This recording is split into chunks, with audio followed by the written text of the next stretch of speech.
Olá pessoal, boa tarde a todos da Ler, Festival do Leitor. Muito obrigado pela presença de todos. Nós estamos aqui no Espaço Maker.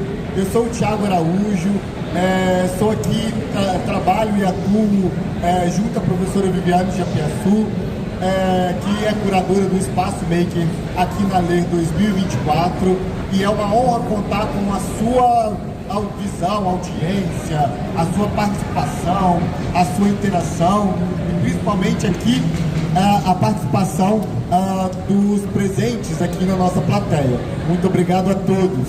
Nós estamos em mais uma ação do nosso espaço intitulado Acessibilidade. Eu vou ler aqui, gente, porque o nome é enorme e tem vários termos complexos. Peraí que eu já vou anunciar também a nossa palestrante, a nossa interação. Eu acho. São vários temas interessantes. O título é Acessibilidade na contação de história, tecnologia assistiva e cultura maker. Nossa, vários termos complexos e pode parecer muito complexos, mas não é. Que a gente vai discutir agora, junto com Érica Maia. Desde já, muito obrigado, Érica, pela sua participação. Nós estamos muito felizes. Érica é uma parceira de trabalho do núcleo de nós aqui como profissionais. Obrigada, Thiago. Nós estamos muito felizes em poder contar com a participação dela nesse nosso evento. Érica, se apresenta e me conta um pouquinho mais sobre isso. Tá, ok. Olá, pessoal. Boa tarde. Agradeço a organização do evento, aqui a curadoria da Viviane, e do Thiago, para eu estar aqui participando desse evento com minha oficina de impressão 3D e os meus projetos, que envolvem a tecnologia assistiva e cultura maker. São vários conceitos, mas eles se combinam extremamente bem, Ótimo. Então, assim, a gente está aqui numa palestra presencial. Nós estamos gravando essa palestra e esse bate-papo, na verdade, e nós estamos também com uma bancada de objetos em 3D. Então, depois a gente vai esclarecer tudo isso, mas a metodologia Maker é muito famosa por colocar a mão na massa, faça você mesmo, é bem interessante. Mas me fala aí, tecnologia assistiva, o que é isso? Tecnologia assistiva, A tecnologia assistiva, ela é um conceito aplicado para viabilizar o acesso e romper barreiras de inclusão, viabilizar a inclusão e barreiras de acessibilidade para pessoas que têm questões motoras, intelectuais, de comunicação. Esse conceito veio da terapia ocupacional, e com essas tecnologias, elas são bem antigas, podem ser tecnologias na área de educação, já praticadas na área da saúde, e eu trouxe esse conceito para a contação de história. Olha que interessante, então nós chamamos de barreiras das pessoas, bem interessante esse termo, E aí nós estamos na Ler, um festival de cultura, de literatura, de leitura, e esse tema então voltado para a literatura e para a cultura. Como que você, na verdade, então, juntou todos esses assuntos importantes para nós? Bom, dentro do núcleo de inovação e pedagógica, e tecnologia da Veiga, eu tive a oportunidade de entender todos os equipamentos, de inovação que existem ali naquele espaço, e tentar, de alguma forma, adaptar as terapias, de linguagem. Eu sou do curso de fonoaudiologia e ali nessa terapia de linguagem a gente poderia utilizar, por exemplo, livros, Podem ser livros infantis, literaturas diversas, sendo que a gente consegue incrementar, conforme a necessidade daquele indivíduo, elementos para potencializar o estímulo, que pode ser auditivo, um estímulo tátil para dar materialidade àquela história, E com isso a gente pode viabilizar com que os 5 sentidos eles sejam estimulados naquele momento da comunicação ali, para entender se aquele indivíduo está compreendendo aquele texto, está compreendendo um comando simples ou complexo de comunicação. E eu vi que através do espaço maker, né, da cultura maker, que é o mão na massa, eu conseguiria, de acordo com uma demanda do indivíduo, produzir coisas rápidas com equipamentos que estão acessíveis dentro desses espaços, de forma barata, gerando inovação e mais entretenimento daquele paciente para dentro da terapia. Ótimo, Érica. Só para destacar para os nossos participantes, né, a Érica tem essa questão, né, de interesse de vários assuntos. Ela traz realmente uma abordagem multidisciplinar, de diversos cursos e abordagens dentro de um assunto. E nós aqui no Núcleo, a gente também faz esse trabalho de tecnologia e inovação para todos os cursos e áreas. Então, acabou encaixando de uma maneira muito efetiva. E isso, assim, para quem está aberto ao conhecimento, né, e quer produzir coisas, executar, né, resolver problemas. Problema da comunicação humana, né? Ah, mas depende muito de criatividade, né? Depende de criatividade, né? Precisa de criatividade. Exatamente. Então, uma pessoa que tem uma ideia, que ainda não colocou em prática, que acha impossível de fazer algo, com as técnicas necessárias, é importante e possível de colocar em prática. Sim, sim, até porque nesses espaços é como se fosse um hub de conexão de várias especialidades e profissionais e conhecedores de diferentes ambientes. Você tem um arquiteto, a galera da engenharia, a galera da saúde, né, de humanas, e com isso você consegue aperfeiçoar uma ideia criativa e materializar isso de forma que rompa barreiras, né, de acessibilidade, permitindo que pessoas, né, ou estudantes, ou indivíduos que têm alguma limitação possam ter acesso e oportunidades, né? Outros trabalhos, né, Érica, que a gente desenvolveu foi junto com o pessoal de design de games. Super interessante. Então, uma habilidade de um curso pode ser interessante para outro curso e complementando para fazer um projeto inovador. É interessante. Muito, muito mesmo. Então, assim, me fala um pouquinho qual foi o maior desafio dentro dessa temática de tecnologia assistiva e cultura maker e contação de história. Qual que você achou o maior desafio? O maior desafio no momento, conforme a literatura, né, do autor, eu consegui definir uma estratégia de tecnologia, né, ou ter que combinar algumas estratégias sensoriais para que a informação que aquele leitor quer passar, né, daquele livro, ela seja preservada, né? Então, assim, o desafio maior é atender o objetivo da leitura, né? Atender o objetivo da informação que aquele autor do livro se propôs, né? A gente tem aqui, estou trabalhando em cima de um livro da RTM, né, que fala de um programa de um robô que estava dentro de um laboratório, e ele, a partir dali, ele escuta uma outra voz e consegue se reconhecer, né, de que será que realmente eu sou um robô? O que eu faço? Ele começa a se questionar ali dentro. E a ideia é essa, né? Para esses indivíduos que precisam, às vezes, só de um papel e uma caneta, e a gente hoje está falando de inteligência artificial, o que a computação, o que um algoritmo, um programa, um robô representa nesse novo contexto, né? Então, vou só esclarecer para quem está nos assistindo, nos vendo, presenciando aqui, como que o profissional precisa e vai correndo atrás do caminho dele, né?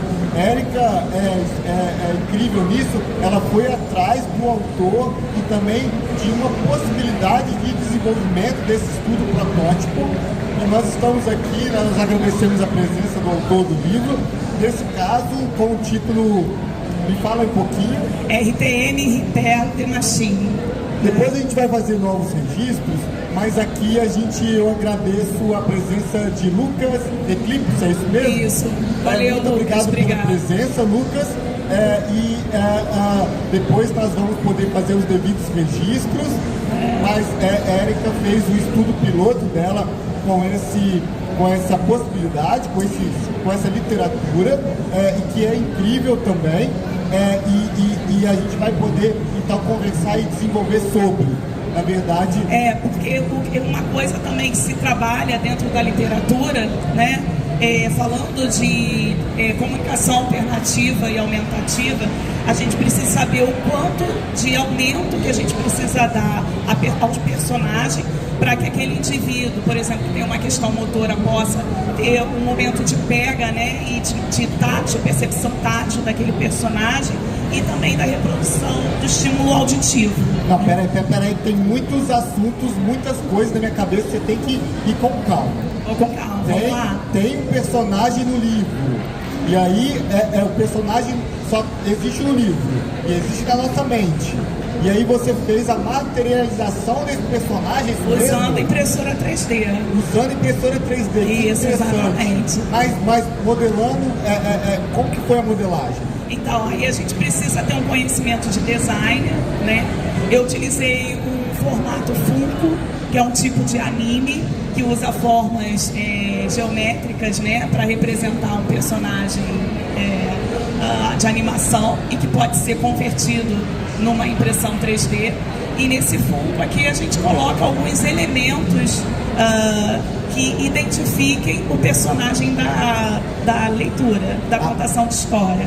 Mas você não pode esquecer que você falou aí no meio do seu texto e tem uma questão de acessibilidade. Exato. O que precisa de ser acessível nesse personagem físico?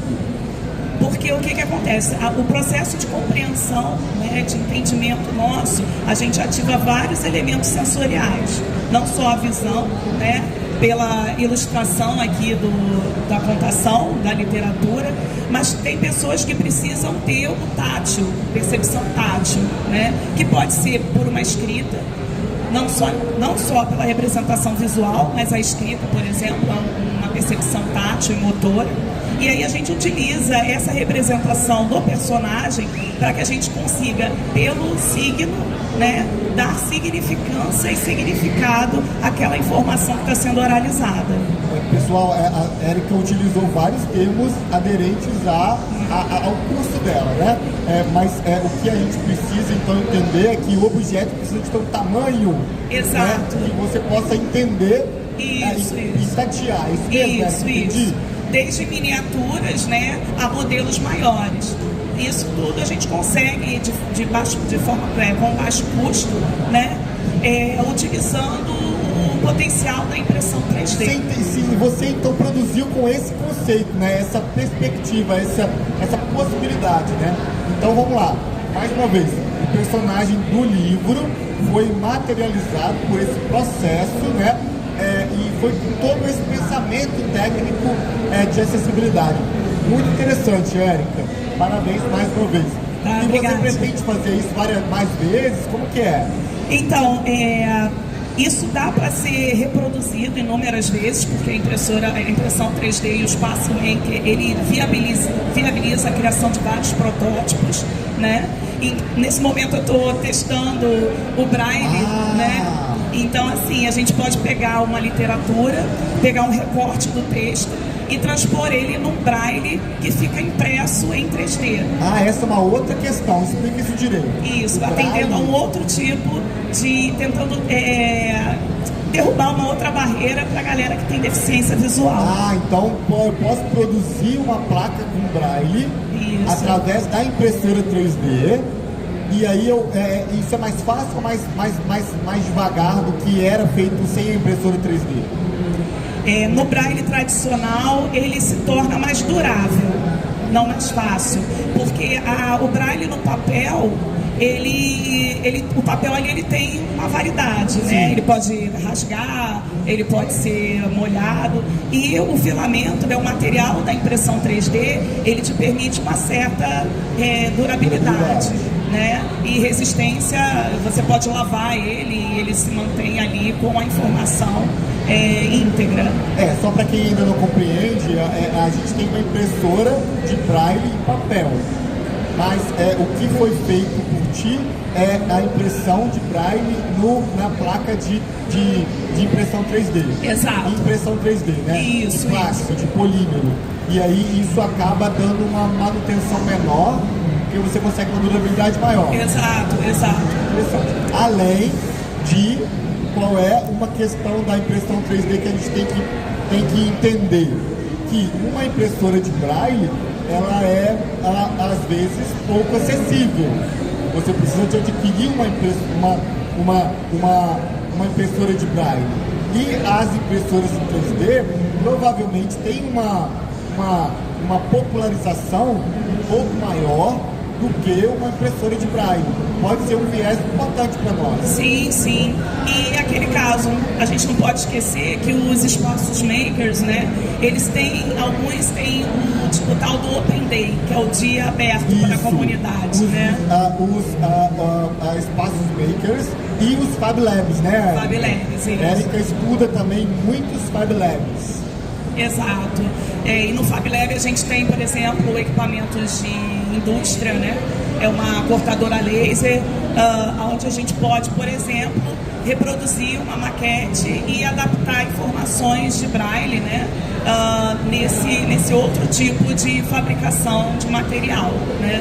Então a gente consegue também experimentar outras formas de reprodução da informação, da contação de história, né? Perfeito. Nossa, antes de abrir para perguntas para a plateia, onde que a gente encontra, como é que faz para entrar em contato contigo? A gente pode estar aqui no vídeo do YouTube ou presencialmente é fácil, né? A gente vai conversando, mas depois que esse material estiver online, como é que a gente te acha? Então, a gente é só me procurar no Instagram, né? erica.fonomediatek, estou lá disponível, e as primeiras versões desse projeto eles estão disponíveis na comunidade Maker. Tá? Ué, como assim disponível? Também. Sim, a primeira versão. Não, peraí, é disponível como? Eu posso imprimir? Você pode pegar um substrato de alguns elementos, né, que foram já modelados e testados e imprimir, procurar um espaço maker e imprimir. Ah, então eu posso imprimir esse personagem da minha casa, é isso mesmo? Pode, exatamente. Que interessante, então é uma possibilidade, né? O objeto fica disponível. Exatamente, porque tem alguns objetos públicos, né, que designers fazem e que você pode adaptar também. Essa é uma característica da indústria maker, né, do processo maker, que tem essa pegada de disponibilização do material. Então é uma característica e pode ou não ser feito. Muito interessante. Repete seu Instagram, ou seria o seu e-mail, não vai dar? Para quem não tem Instagram? Quem não tem Instagram, o e-mail é erica.maia.fono@gmail.com. E o Instagram, erica.fonomediatek. Pessoal, desde já vou agradecer aqui a presença, mas eu quero saber se a plateia tem alguma pergunta. Alguma pergunta da plateia? Não? Bom, uma pergunta aqui, e aí uma pergunta super especial. É uma pergunta... É um personagem muito importante da nossa história. Exatamente. Desde já, muito obrigado, Lucas, pela presença. Por favor, fique à vontade. Vou fazer aqui uma passagem de bastão. Dá licença, pessoal. Lucas, fique à vontade para um bate-papo. Opa! Boa tarde, pessoal. Tudo bem? Boa tarde. Queria agradecer primeiramente, né, a Érica pelo convite, ao pessoal aqui que está trabalhando com ela. Primeiro, para mim é uma felicidade muito grande ver um trabalho meu, uma obra tendo esse lado, né, essa observação mais inclusiva da comunicação adaptativa, que não era algo que eu esperava, né, assim fazer, e também é uma surpresa para mim, porque não é a minha formação, né, quadrinhos, não é a minha formação arte. Eu sou professor também, esse ano eu não estou com turma, mas eu sou professor de biologia formado também, né? Então tem a questão da educação, do conhecimento, que a gente sabe que é uma situação muito delicada no Brasil, e é legal ver os projetos que estão trazendo inclusão, né? E é uma inclusão que eu vejo pela proposta da Érica, que não é uma coisa tão simplista, né, no sentido de ser uns termos simples, ou então umas figuras desenhadas, está trazendo em 3D, né, as embalagens, as molduras, né, E também até os áudios, né, os fones que você falou também. Sim, tem componente eletrônico, né, que permite a reprodução de áudio, porque a gente precisa do reforço auditivo, né? Então a ideia aqui é acionar os estímulos sensoriais, não só a visão, que já está na ilustração, né? A gente tem o reforço auditivo para quem tem um atraso de processamento auditivo central, dislexia, né, para que a gente consiga orientar aquele leitor ali, né, em conseguir memorizar, né, e fazer a conexão das estrofes, das informações, né? E até, na verdade, a minha pergunta, né, que foi o motivo de eu subir aqui para o palco, foi uma coisa que você chegou a comentar comigo. Eu gostaria que você falasse um pouquinho mais da importância desse projeto até para outras áreas, né, áreas de fora, assim que vão. A gente sabe que a educação é a base de tudo, mas como que outros profissionais podem estar olhando essa comunicação adaptativa e trazendo, né, a inclusão de outras pessoas que às vezes, né, a gente não está enxergando. E aí como é que você enxerga mais no futuro, para frente, a expansão desse projeto? Obrigado por tocar nesse ponto. No Espaço Maker, né, a gente consegue exercitar os dois A's, né, da comunicação, do CA, que é comunicação alternativa aumentativa.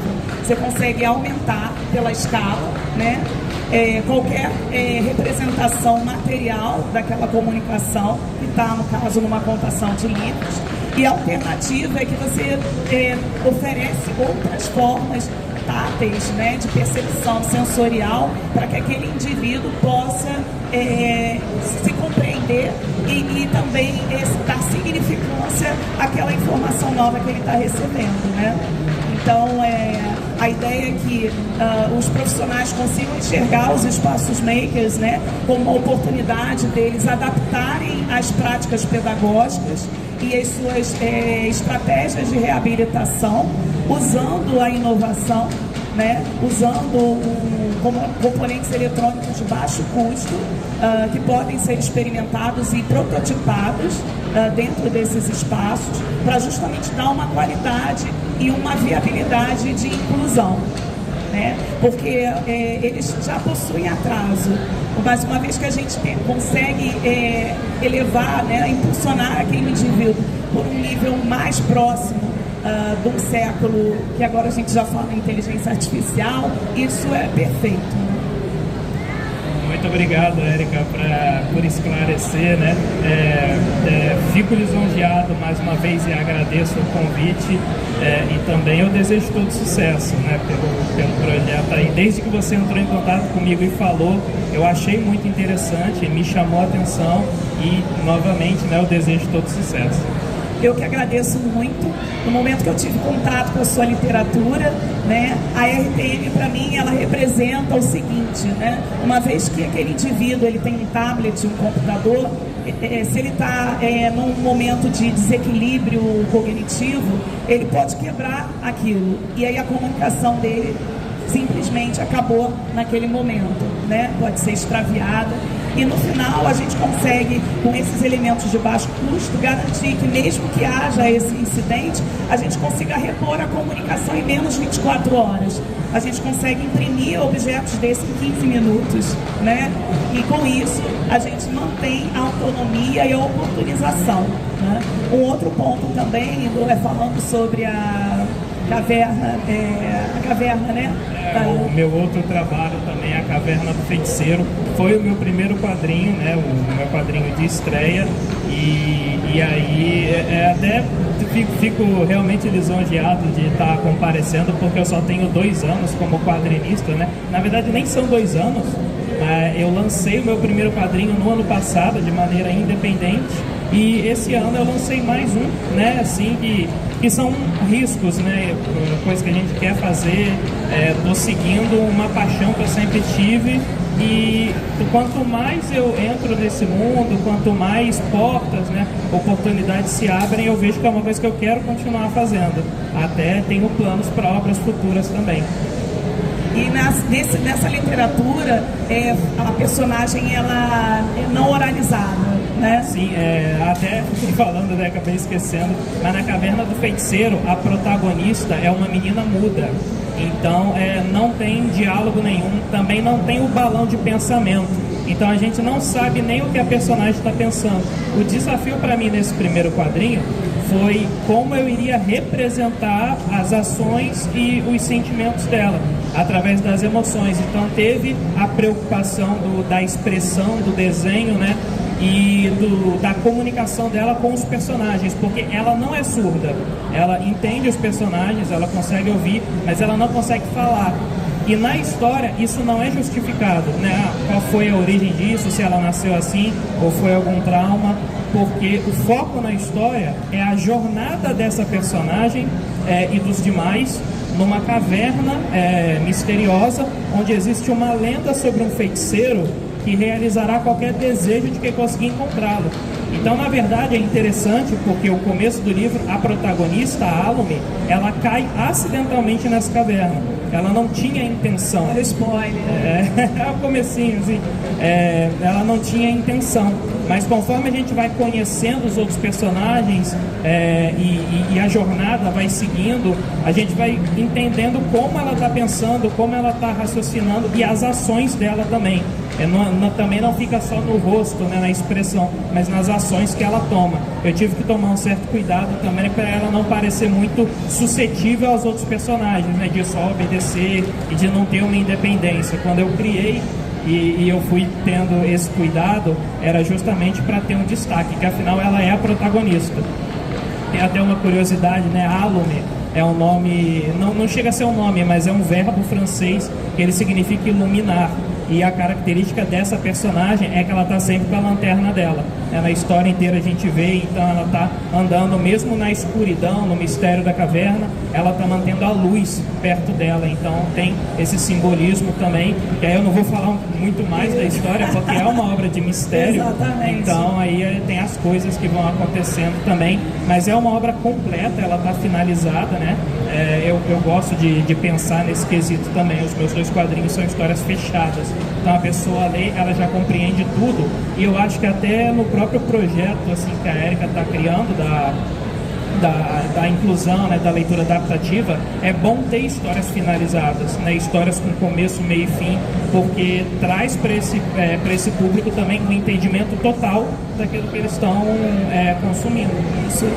E aí, só para fechar, porque como ela não tem fala, né, e trabalhou-se muito a expressão na sua ilustração, no caso de um autista, a gente precisa trabalhar com expressões. Então eu pego elementos de pictogramas, de expressão facial, por mais que eu esteja ali com ele demonstrando essa expressão, o pictograma vai sinalizar, ele vai conseguir reproduzir isso em outro ambiente, qual tipo de emoção ele está sentindo através daquela contação de história que eu vou aplicar dentro do ambulatório, utilizando o seu livro. Meu muito obrigado. A expansão, né, e as reflexões que você oportunizou para mim através do seu trabalho foram absurdas, e isso que a gente precisa, trazer qualidade e inovação para esses indivíduos, autistas, TDAH, T21, síndrome de Down, ou qualquer pessoa que tenha necessidade de desenvolver a aprendizagem e a comunicação. Muito obrigada. Ô Lucas, mas fala onde a gente te acha, onde estão os livros, seus dados, para que a gente possa depois ir atrás dos seus materiais, como que é? Sim, eu estou principalmente na rede social, no Instagram, né, é a rede que eu sou mais participativa. Eu tenho Facebook também, mas é quase que, estou com as duas ali, né, da Meta. A Instagram é l.eclipse, eclipse com K, né? De repente é até mais fácil de achar por aí. Se eu colocasse Lucas ia ter um monte, né? Muito parecido. Aí l.final eclipse, eclipse com K, é igual Érica com K e eclipse com K.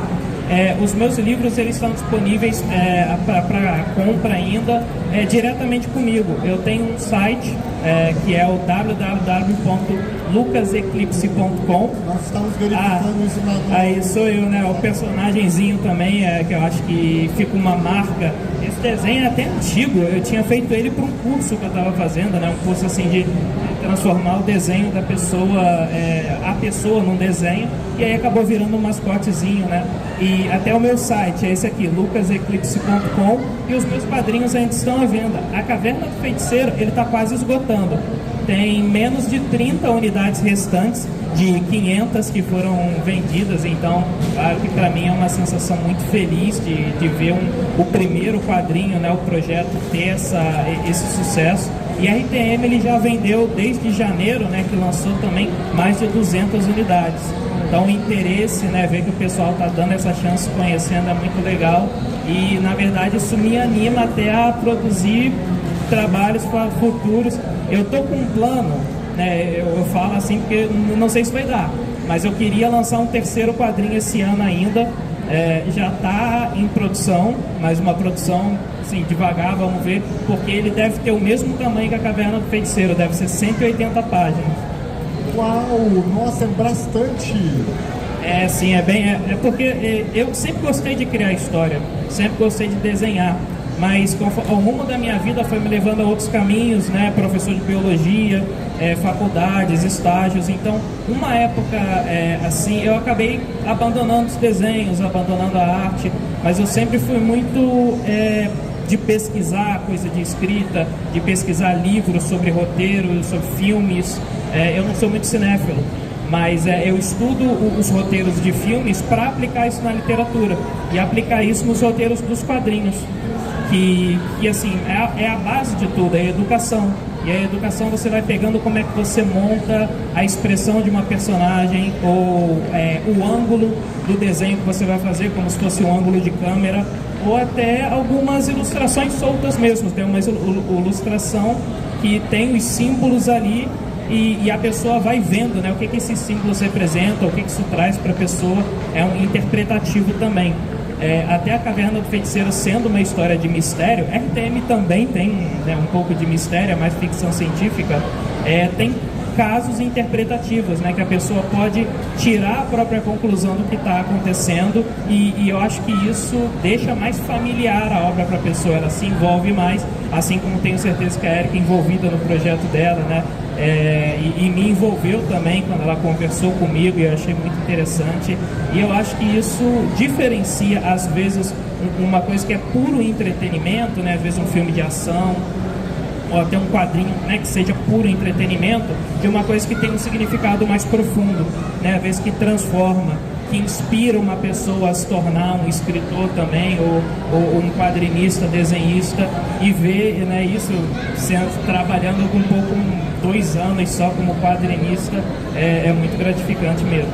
Parabéns e muito sucesso. Estou aqui curioso para saber a próxima história. Nós estamos aqui na tela com as 2 redes sociais dos nossos participantes, Erika Forno, Mediatek, e aqui o L Eclipse. E eu gostaria de agradecer a presença dos dois. É uma honra poder tê-los aqui no Espaço Maker. Nosso agradecimento formal a essa mesa, e convido a todos para curtir esse registro e poder comentar aqui as suas questões. Muito obrigado. Podemos encerrar com uma salva de palmas para os nossos entrevistados. Parabéns pelo trabalho mais uma vez. É uma honra poder contá-los. Pessoal, muito obrigado aqui pela audiência, visão, e até logo.